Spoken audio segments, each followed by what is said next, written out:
Adjusting the stitch. Adjusting stitch length.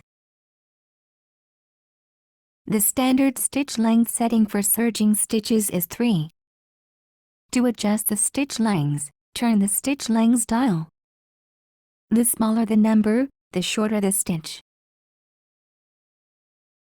Shorter stitches are suitable for lightweight fabrics. The larger the number, the longer the stitch.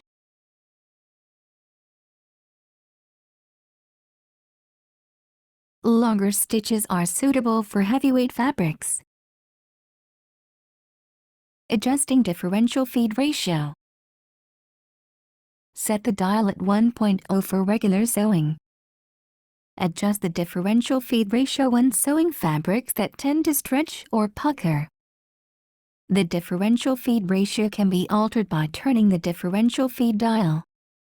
If the fabric being sewn tends to pucker, set the dial to a lower number.